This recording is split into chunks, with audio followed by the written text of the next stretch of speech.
उनजे लाइ चवंदा सुरा माण्हू हली कननि ते वक़्तु निभाए वेंदा आहिनि, लेकिन पुठियां ईंदड़ कारण गुल विछाए वेंदा आहिनि। सो प्रेसिडेंट छोटा डॉक्टर कासिम निज़ामानी पंहिंजी प्रेसिडेंशियल स्पीच कंदो ऐं उन खां गॾु कोशिशि कंदासीं त मानीअ program doctor Kasim Nizamani president छोटा।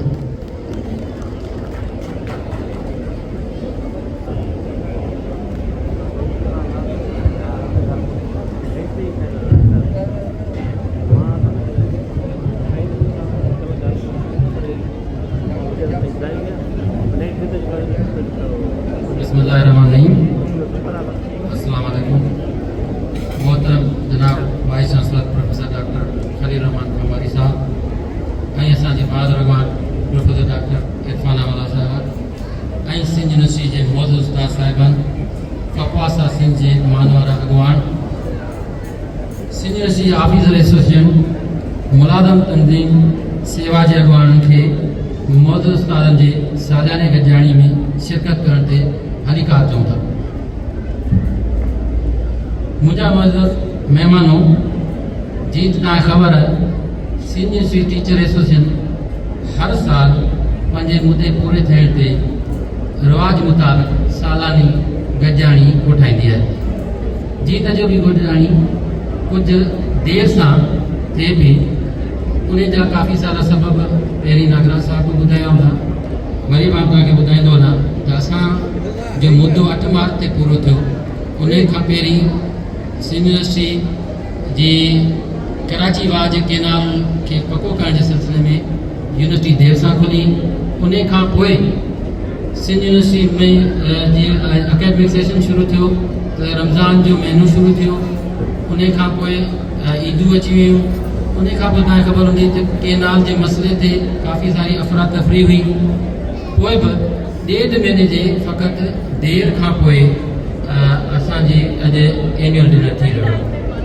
काफ़ी सारी शयूं अब्दुर्रहमान नागराज साहब पंहिंजी तक़रीर में ज़िक्र करे चुको आहे। आउं हिकिड़ो मुख़्तसर उन्हनि शयुनि जे बारे में ज़रूरु ॻाल्हाईंदुसि।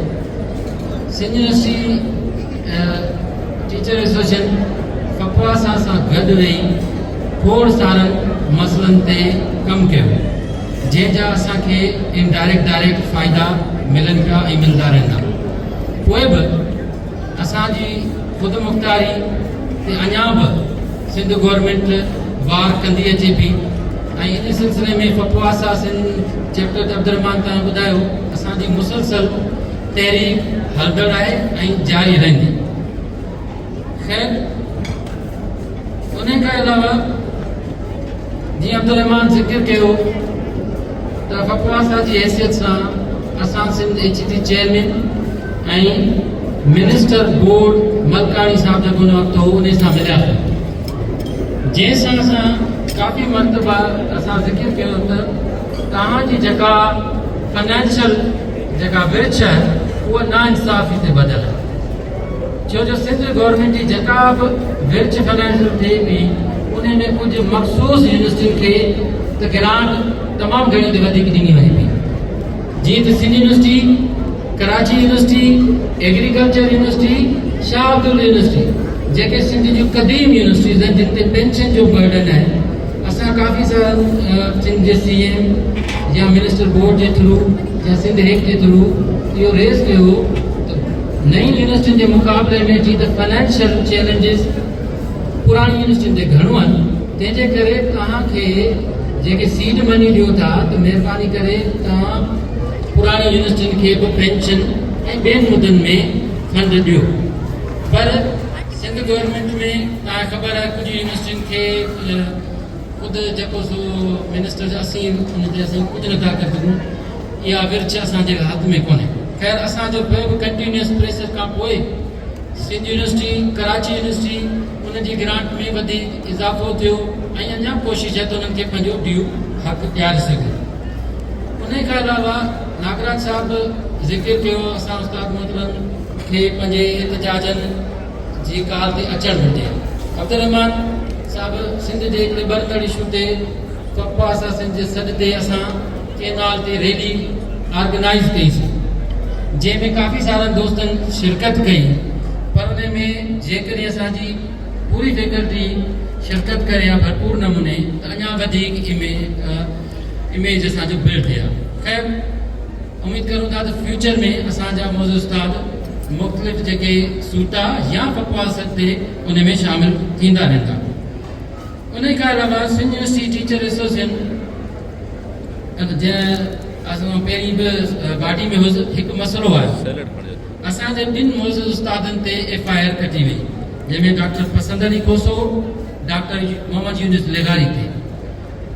सूटा पंहिंजे मुसलसल कोशिशुनि सां एडमिनिस्ट्रेशन या ॿियनि स्टेक होल्डर ते काफ़ी लॉबिंग करे असांजे मोहतरम ॿिन्ही फैकल्टी मेंबर्स जा नाला FIR मां ख़ारिज कराया। असांजे ऑनरेबल फैकल्टी मेंबर्स जी डिग्निटी ते सूटा जो नो कॉम्प्रोमाइज़। असां चयो असांजे फैकल्टी मेंबर्स ते अहिड़े क़िस्म जा केस वरी न थियणु घुरिजनि ऐं असांजी साईं खलील साहब उम्मीद त रहंदो त आईंदा अहिड़ी शयूं न थींदियूं। उन खां अलावा Sindh university teacher association syndicate जे मेंबरनि जे सहकार सां असांजा कुझु फैकल्टी मेंबर्स जेके यूनिवर्सिटी थी वियूं उन्हनि मां ट्रांसफर जो इशू हो, जेको काफ़ी पेचीदा अमल हो, जंहिंमें असांजी सिंडिकेट मेंबर मैडम इरफाना मलाल ऐं यूनिवर्सिटी जी इंतज़ामिया भरपूर कोशिशि तहर वठी उहे फैकल्टी मेंबर असांजे मेन कैंपस में ज्वाइन कयो, जेको ॾाढो ॾुखियो टास्क हो। स्पेशली यूनिवर्सिटी लाड़काणे मां काफ़ी सारा दोस्त वापसि सिंध यूनिवर्सिटी मेन कैंपस में ज्वाइन कयो। असां त सिंध यूनिवर्सिटी टीचर्सन पंहिंजी सच्चाई सां, पंहिंजी कोशिशि खुलूस सां, नेक नीति सां हमेशह टीचर जे मसइलनि जे लाइ कोशिशि कंदा रहिया आहियूं ऐं कंदा रहंदासीं। सिंध यूनिवर्सिटी टीचर एसोसिएशन जी नागराज साहब चयो काफ़ी सारे इशूनि ते कामयाबी माणी, पर कुछ इशूज़ वरी बि रहियल आहिनि ऐं उन ते इंशाअल्लाह मुस्तक़बिल में जल्द उन्हनि जा हल निकिरंदा। उन खां अलावा जीअं त being a president SUTA Sindh university teachers तरफ़ां ऐं इलेक्शन कमीशन जो ऐलान बि थींदो आहे, जंहिंमें असांजो मोहतरम उस्ताद जेका आहे प्रोफेसर डॉक्टर नसीम असलम चन्ना खे इलेक्शन कमीशन जो असां कन्वीनर, उन सां गॾु असां पंहिंजे मौजूद उस्तादनि खे इलेक्शन कमीशन जा मेंबर मुक़ररु कया आहिनि। उन्हनि में प्रोफेसर डॉक्टर मिसबा बीबी कुरैशी, प्रोफेसर डॉक्टर मोहम्मद खान सांगी, प्रोफेसर डॉक्टर इमामदीन कोसो, प्रोफेसर डॉक्टर नानक राम खे मेंबर तौर शामिल कयो आहे। ऐं इलेक्शन जो जेको शेड्यूल आहे उहा इहा इलेक्शन कमीशन पाण में गॾिजी तय कंदी ऐं उहो पोइ बाज़ाब्ता ऐलान कंदी। ऐं तव्हां सभिनी महिमाननि जो ख़ासि तौर ते vice chancellor professor doctor Khalil Rahman Kamadi साहब जो, प्रोफेसर डॉक्टर अरफाना बेगम मल्ला जो, जंहिं असांजो हर मौक़े ते साथ ॾिनो, ऐं फकवासा जी हिते क़यादत ॿियनि तंज़ीमुनि अॻवान जो थोराइतो आहियां जंहिं पंहिंजो क़ीमती वक़्तु मां कुझु वक़्तु कढे हिते गॾिजाणी में शरीक थिया। सभ खां वधीक आउं थोराइतो पंहिंजे मौजूद उस्तादनि जो आहे, जंहिं हर वक़्त ते हर मौक़े ते सूटा जो साथ ॾिनो ऐं साथ ॾींदा। उन खां अलावा हिकिड़ी शयूं इकरालिज करणु तमामु ज़रूरी आहे। प्रोफेसर डॉक्टर अरफाना मल्ला जी त असांजी सीनियर सूटा में रही आहे, काफ़ी मौक़नि ते असांखे रहनुमाई बि ॾिनी। प्रोफेसर डॉक्टर अरफाना असांखे हमेशह इहो चवंदी आहे त सूटा जो कमु आहे कमु करणु, उन में तव्हांखे कई क़ुवतूं तव्हांजे कम खां डीरेल करण जी कोशिशि कंदियूं, पर तव्हां पंहिंजे कम ते फोकस कजो ऐं उन्हनि जी जेके नेगेटिव नाकारी फोर्सन ते तवजो न ॾिजो। असां बि पंहिंजे कोशिशि कईसीं त कम ते फोकस करूं बजाए सोशल मीडिया ते हर वक़्तु जवाबु ॾियूं। जेको अॼु बि काफ़ी सारे दोस्तनि सां डिस्कशन थियो त ज़िंदगी में हिकिड़ा ॿ पहलू आहिनि, हिकिड़ो प्रोफेशनल, ॿियो पर्सनल। काफ़ी सारा दोस्त माज़रत सां इहो बैलेंस तवाज़ुन बरक़रार न रखी सघंदा, स्पेशली व्हाट्सएप जो ज़मानो आहे।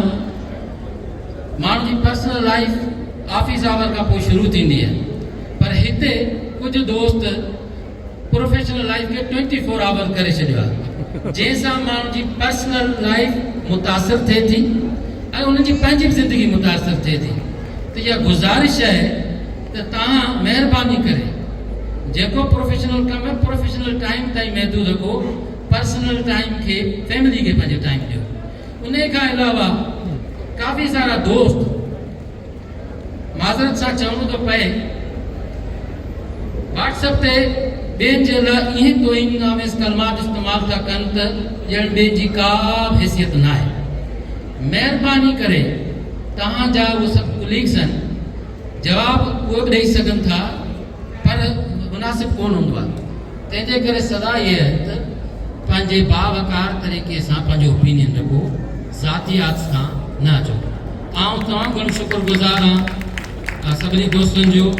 इहो चई आउं पंहिंजी तकरीर खे ख़तमु कंदुसि। साथ सलामत, सिंध यूनिवर्सिटी ज़िंदाबाद।